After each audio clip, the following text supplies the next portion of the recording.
ये तो उस पे उसका है क्वीन थ्योरी का ना, हाँ पॉइजन प्रोसेस का।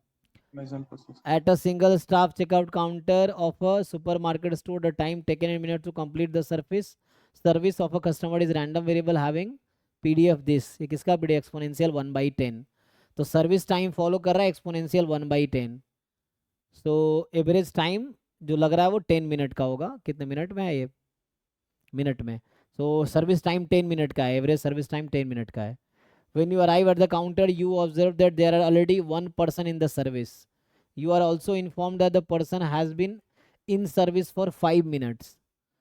तो जब आप आते हो एक सर्विस में है, वो 5 मिनट ऑलरेडी सर्विस में है। Assuming that the service time of different customer are independent of each other, then the probability that your total waiting time, which is sum of your waiting time in queue plus service time, is more than 15 minutes equal.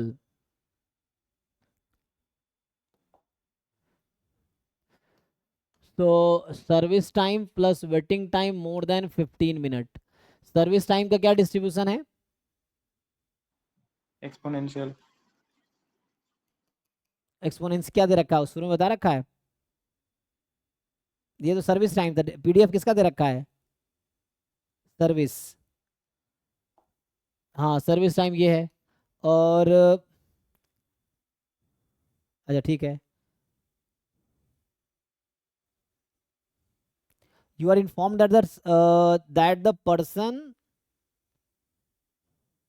Has been in service for 5 minute तो wait वो है, और service time उसका 10 minute का है on an average.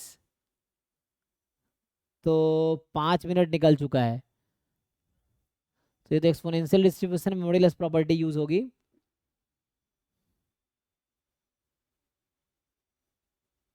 Waiting time plus service time. तो आपका waiting time कितना था? कितना होगा? जितना उसका सर्विस टाइम होगा, पुराने कस्टमर का ना। जी सर। तो जो आपका वेटिंग टाइम है वो पुराने कस्टमर का सर्विस टाइम है, S1 प्लस S2।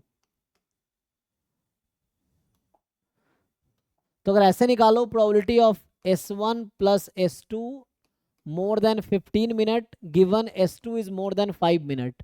S2 क्या है? सर्विस टाइम ना। ये लगाओ, निकाल पाओगे? हाँ सर। निकालो। सर और एक बार समझा दो वो आपने S1 प्लस W। S1 क्या है? S2 है जो आप पहले से जो कस्टमर है, मतलब already in service. Probability waiting time plus service time more than 10 minute, लेकिन जो पर्सन है सर्विस में वो ऑलरेडी, एक्चुअली देखो S1 S2 क्या है? सो S1 जो है आपका सर्विस टाइम है, S1 is your service time. S2 जो आपसे पहले कस्टमर था उसका सर्विस टाइम है, service time of customer before you. तो जब तक इसका सर्विस टाइम चल रहा होगा तब तक आपका क्या होगा? ये मेरा वेटिंग टाइम होगा। वेटिंग टाइम होगा।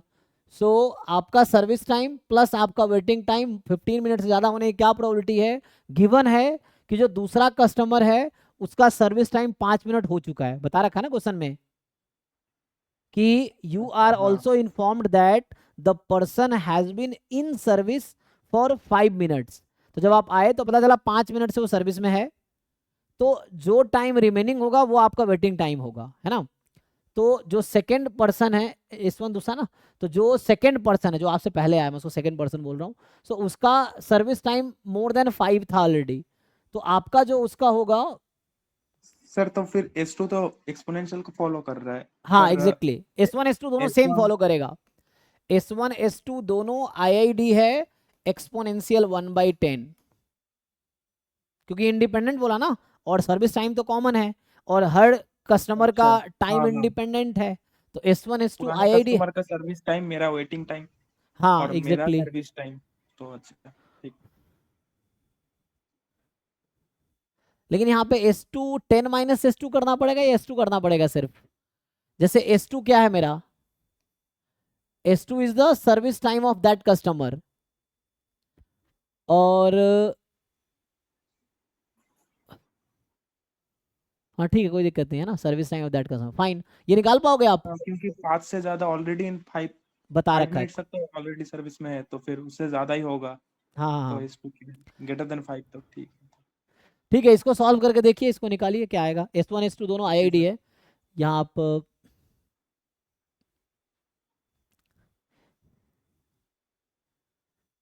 मेमोरीलेस प्रॉपर्टी यूज कीजिए, अगर आप कर पाएंगे तो मेमोरीलेस प्रॉपर्टी से आ जाएगा। हाँ सर, ये कर लूंगा।